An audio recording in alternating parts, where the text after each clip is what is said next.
Halo Sobat Relevance, dan Sepur dan Sepurover. Selamat datang di serial Balai Sepur Kertas, di mana saya akan berusaha membuat sarana perkeretapian menjadi miniatur model yang bisa kalian nikmati.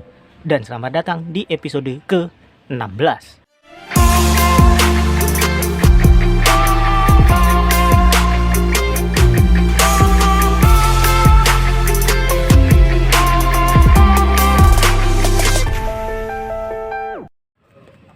Oke sob, balik lagi ya. Ini udah 7 bulan ya sejak episode terakhir, dan itu udah lama banget.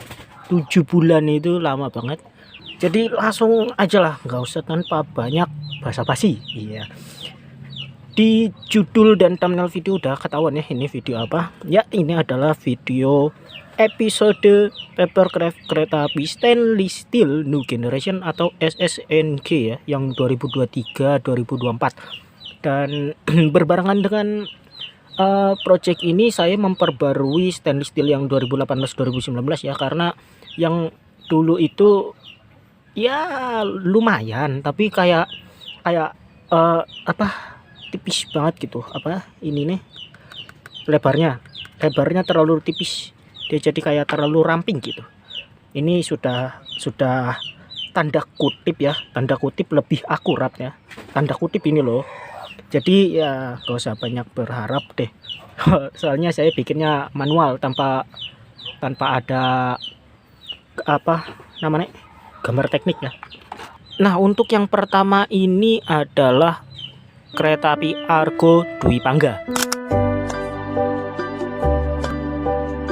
Nah, kereta api Argo Dwi Pangga ini mempunyai rangkaian baru, itu saya lupa di bulan apa, tapi yang pastinya akhir tahun ya, akhir tahun 2023.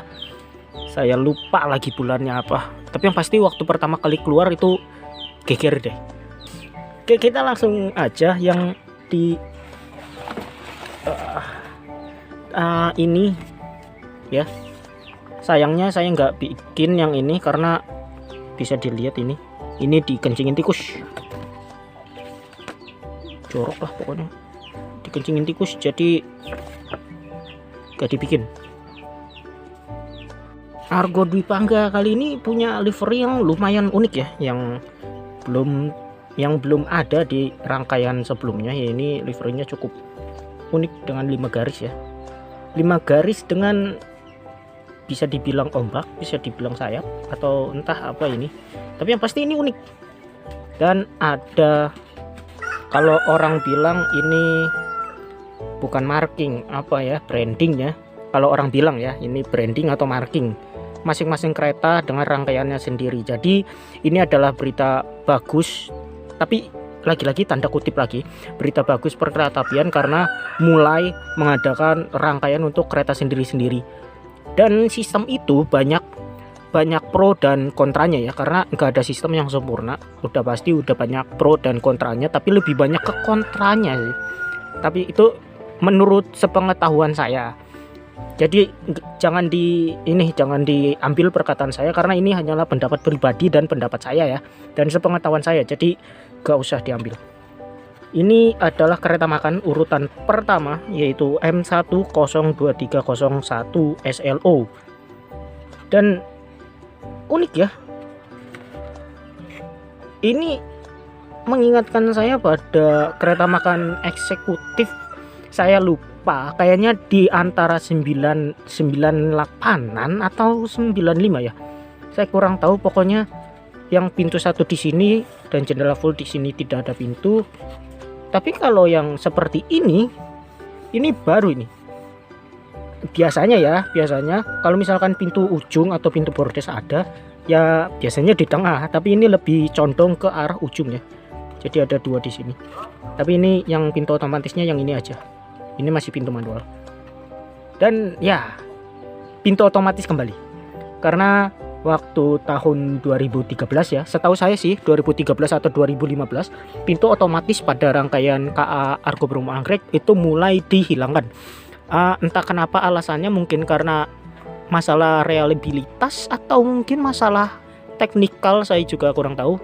Jadi pintu otomatisnya dihilangkan, dimulai dari sepertinya ya 2013-an. Jadi ya, yang mengobati rasa kangen bisa menikmati rangkaian ini stainless steel. Nih, kalau pengen dibuka, pencet tombolnya ini. Tombolnya dipencet, nanti kebuka dia. Dan ya, gak ada lagi sih yang bisa direview selain bagian belakangnya yang udah mulai akordeon semua. Ya, saya ingin info dump gitu kalau bahasa gaulnya, kayak saya ingin ngasih tahu semua hal tentang rangkaian baru ini. Aduh, tapi takut videonya kepanjangan, jadi nggak usah, karena rata-rata juga kalian yang nonton udah tahu kok. Ya, jadi ini rangkaiannya.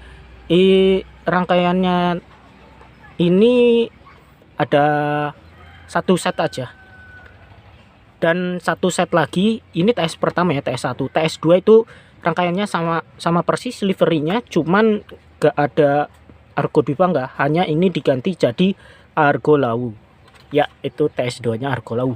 Kita lanjut ke TS3, yaitu kereta api Taksaka. Nah, untuk kereta api Taksaka sendiri saya ngerakitnya lengkap ya, dari kereta pembangkit, kereta makan, dan kereta penumpangnya. Ini dia adalah kereta Taksaka. Liverynya mengingatkan kepada sesuatu nggak sih? Ya, kalau saya sendiri menyebutnya livery SCTV ya, karena ya bisa dilihat aja dari sini. Tapi nggak tahu deh orang-orang nyebutnya livery apa. Saya sih nyebutnya livery SCTV karena memang ya paham lah apa aja kira-kira. Kita mulai dari ujung deh, seperti tadi. Di bagian ujung ini ya, pintu otomatis, tombol kru darat, tombol bawah kalau untuk ngebuka. Ini sudah akordeon, ini selang-selangan, keran, atau ya kalian bisa bilang pipa, bisa bilang keran, bisa bilang sambungan untuk mengisi air ya. Jadi mengisi airnya itu dari ujung sini. Kalau kalian ikuti ke atas ini ya, dari pipa sini kalian bisa melihat jalur pipanya. Ini jalur pipa sini menyambung ke tandon airnya sekarang dipindahin ke tengah. Alasannya karena waktu di kereta 2018-2019 itu ketika AC-nya yang di tengah, ternyata AC-nya berisik banget. Jadi keputusan dibuat untuk memutus AC-nya jadi dua, di bagian ujung-ujung dan tandon air di tengah. Nah, langsung deh kita ke fitur atap. Di sini ada safety valve ya, atau bagian untuk mengecek apakah airnya penuh atau tidak. Bisa dilihat cuman ada satu ya, karena memang kedua tangki ini nyambung. Ini disambung dengan pipa yang ada di samping. Nah, ini juga sama pipanya dari sini. Lalu mengalir ke kamar mandinya yang ada di sini. Maaf, bukan kamar mandi, tapi toilet ya. Tolong bedakan kamar mandi dan toilet. Ini toiletnya standar berada di ujung. Dan pipanya dari sini, dari sambungan mengalir ke sini masuk. Ya, di sini ada ventilator toilet, dan ini ada toiletnya. Toiletnya sama di kedua sisi ya, modelnya seperti 2018 juga. Ya, sisanya tidak ada fitur-fitur lain lagi sih. Cuman itu aja yang berubah. Kita lanjut ke kereta makannya. Nah, kereta makannya seperti ini. Bisa dilihat sama ya, nggak ada perbedaan. Oh ya, ini di polanya ada pola tangga.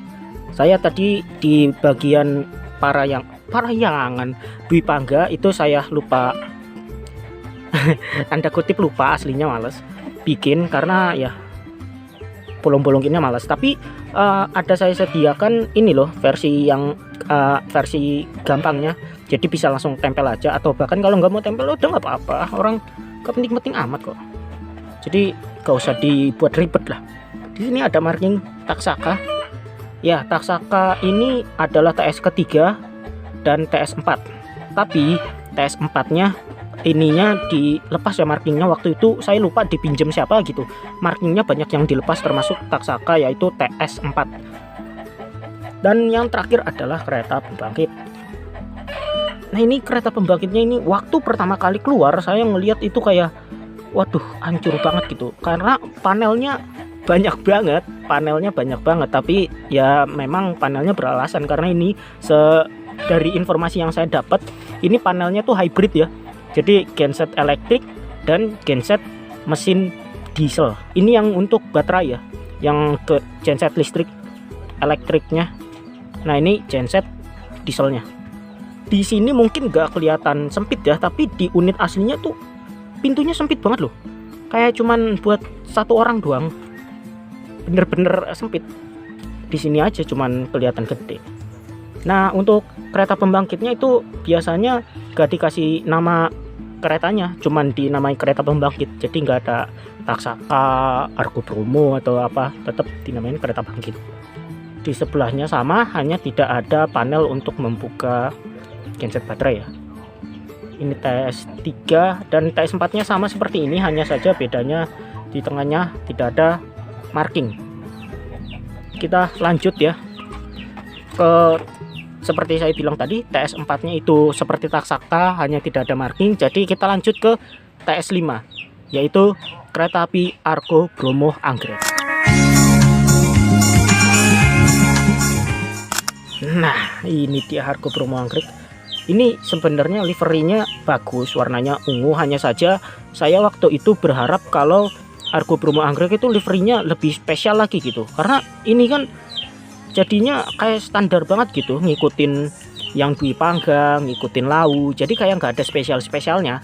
Sedangkan Taksaka sendiri bisa dilihat ini livernya itu sangat spesial gitu, cuman dia yang punya, jadi berasa sangat spesial. Sedangkan ini adalah livery ya udah kepake di 2 set, masa dipakai lagi, jadi kayak Argo Bromo Anggrek nggak spesial gitu. Karena kan dulu waktu zamannya Argo Bromo Anggrek kendut itu liverynya spesial tuh, yang punya dia sendiri, yang warna ungu, pink body, go green, itu 3 itu dia punya spesial sendiri, yang lainnya nggak punya.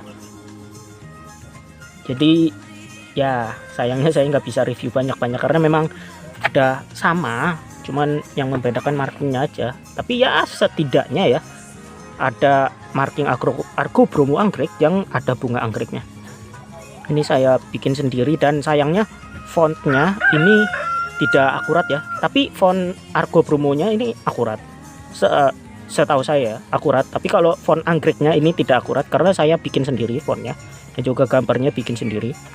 Jadi ya hitung-hitung independen lah. Dan juga oh ya, satu hal unik, ini bagian sebelah sini ada yang namanya dahulukan penumpang turun ya, dan di masing-masing set itu beda-beda warnanya. Kalau misalkan di Taksaka ini standar biru ya, biru, sedangkan di Argo Bromo Anggrek pink, dan kalau di Dwi Pangga merah, dan kalau di set standar itu full biru. Jadi ya itu detail kecil yang kadang terlewatkan ya. Saya pengen berbicara masalah Argo Bromo Anggrek lebih lama, tapi sayangnya ini belum relevan lah, karena nanti ada. Saya janji mulu ini ngomongnya, janji saya tuh bilang selalu ingin merilis ABA anggrek, tapi nggak jadi. Aslinya sudah ada, hanya saja belum disempurnakan gitu. Nanti kita akan kembali lagi ya, kalau misalkan episodenya yang anggrek tayang ini, nanti akan saya bawa kembali lagi, karena memang saya itu demen Argo Bromo Anggrek, demen ya. Kalau ditanya alasannya, siapa sih yang nggak suka gitu ya. Iya, kita lanjut ya. Oh ya, di Argo Bromo Anggrek itu set 6, karena dia kan ada 2 ya, yang dari Jakarta dan dari Surabaya. Set satunya itu mempunyai pembangkitnya itu gensetnya yang hybrid ya, dan set kedua, set 6 itu punya pembangkitnya itu double gensetnya double, seperti pada awal tahun make ini ya, rangkaiannya buatan Inka itu double. Nah, kalau untuk yang alasan pembangkit sekarang saya kurang tahu kenapa pembangkitnya double, karena kan waktu di zamannya APA itu pembangkitnya double karena satu untuk kelistrikan dan satu untuk kompresor. Kompresor untuk apa mas? Kompresor angin. Kenapa? Untuk angin udara kah? Enggak, angin udara diambil dari lokomotif. Ini anginnya untuk suspensi, tahu kan? Itu Bugi K9 itu suspensinya suspensi udara, jadi membutuhkan kompresor. Kalau misalkan diambil dari lokomotifnya kempot, jadi nggak bisa. Maka dari itu pembangkitnya Argo Bromo Anggrek itu spesial, karena ada 2 genset. Yang pasti semua info yang ada di sini itu sepengetahuan saya, bisa benar, bisa salah, dan bisa aja abu-abu ya. Jadi jangan terlalu dipegang erat. Pokoknya selalu cross check. Kita lanjut ke TS ke-7. Nah, sayang banget TS7 itu saya nggak rakit karena memang TS7 waktu itu ya, waktu di Ramadan itu dia itu belum ada livery. Dia full masih polos tapi dipasangi stiker Ramadan 2024. Dan kenapa saya nggak rakit? Karena kayaknya saya lupa deh. Kayaknya saya lupa karena livernya tuh nggak memorable gitu, kayak nggak terlalu wah gitu, cuman stiker aja. Jadi kayak saya lupa. Ya lumayan lah. Tapi setelah stikernya dilepas, dia akhirnya dipakein livery standar. Ya seperti Transit 8, 9, 10 lah. Dan itu membawa kita kepada Transit livery standar.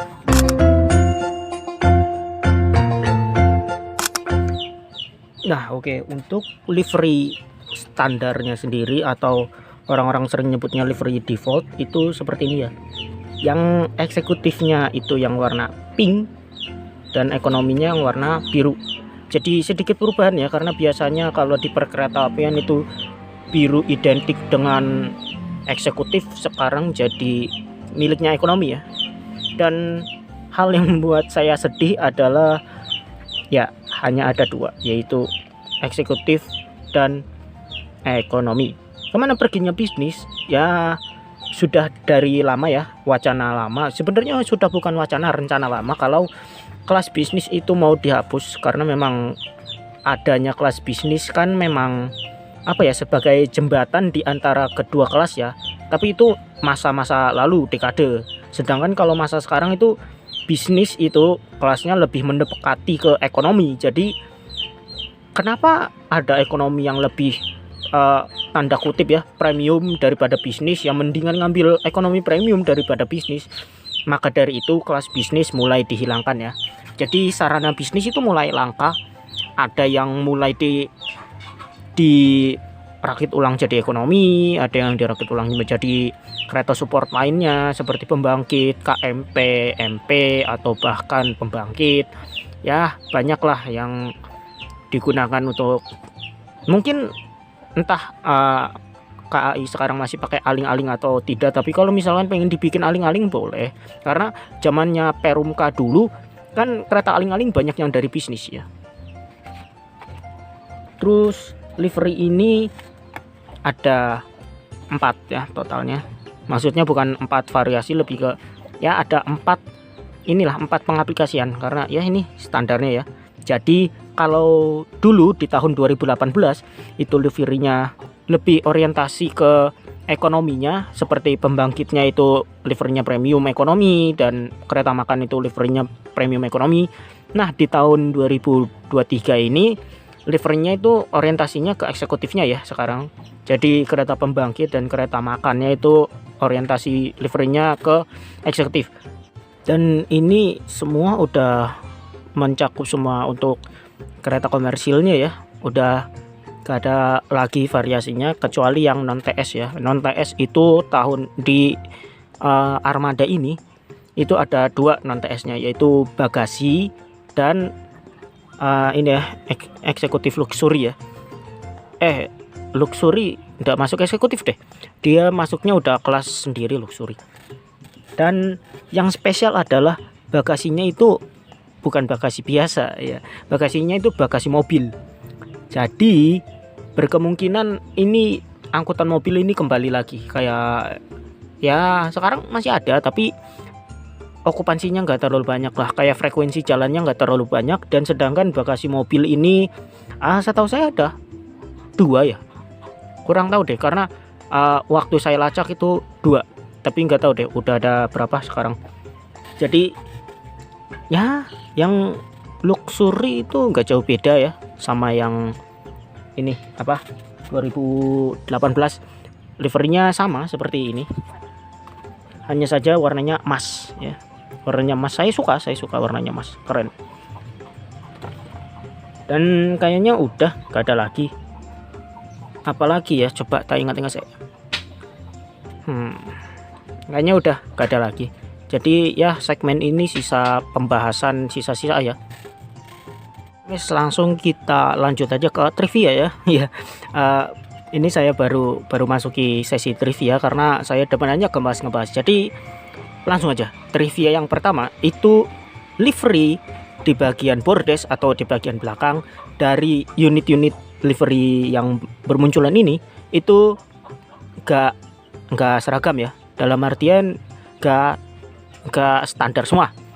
Sebagai contoh, livery di bagian keretanya Argo Dwi Pangga itu bagian bordesnya itu livernya tidak nyampe situ, hanya sampai bagian pintu ya. Sedangkan bagian Argo Bromo Anggrek itu nyampe ke bagian ujung bordes. Bahkan di bagian pembangkitnya di sebelah kanan itu ada satu kejanggalan, yaitu bukan kejanggalan tapi karena masalah teknis penarikan untuk liverynya ditarik terlalu jauh sehingga terpotong di bagian yang memanjang ke atas, sehingga dipasangkannya itu menjadi tidak imbang ya. Bagian kanan lebih tinggi sedikit dibandingkan bagian kiri.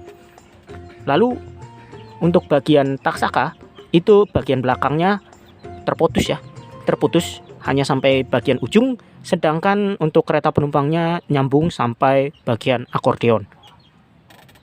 Dan untuk kereta-kereta standar itu tidak ada sama sekali ya.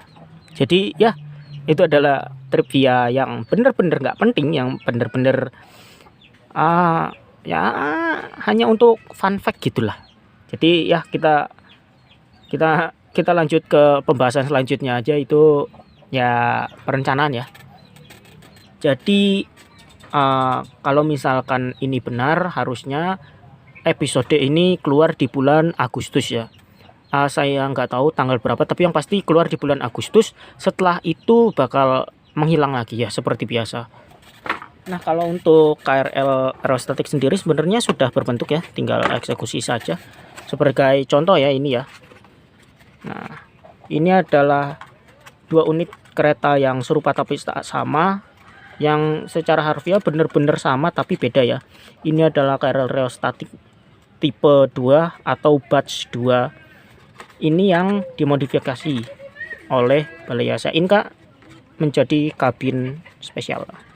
Ya, oh ya, terus juga yang minta akses ke foldernya ini saya nggak bisa karena memang foldernya tuh masih kosong, belum saya isi karena masih ada di device saya ya, masih ada di sini nih di HP pola-polanya. Jadi belum saya transfer ke laptop, belum saya apa-apain. Jadi pada minta akses sampai ratusan, saya bingung kok bisa sebanyak itu gitu. Jadi sabar aja, sabar. Dan juga untuk pola yang CC 200 itu sayangnya saya tarik deh kayaknya. Ini ya pola CC 200 yang ini. Karena polanya tuh ini dilihat ya. Ini ya lebarnya. Tuh, lihat tipis banget. Terus juga tingginya. Tuh. Jadi ini tuh skalanya, kalau misalkan dihitung skalanya ini 1:90. Sedangkan ini 187. Nah, kok bisa Mas? Ya itu nggak sengaja. Waktu itu waktu saya membuat nggak sengaja saya ternyata kecilin. Oke sip, menurut saya episode kali ini cukup ya. Semoga aja episodenya nggak kepanjangan. Saya sudah coba merangkum sebisa mungkin dan ngasih info sebanyak mungkin tanpa harus info dam jadi panjang. Baiklah, terima kasih yang sudah menonton. Jangan lupa di download. Kalau nggak mau di download ya udah nggak apa-apa. Dan sampai jumpa di episode selanjutnya. Dah.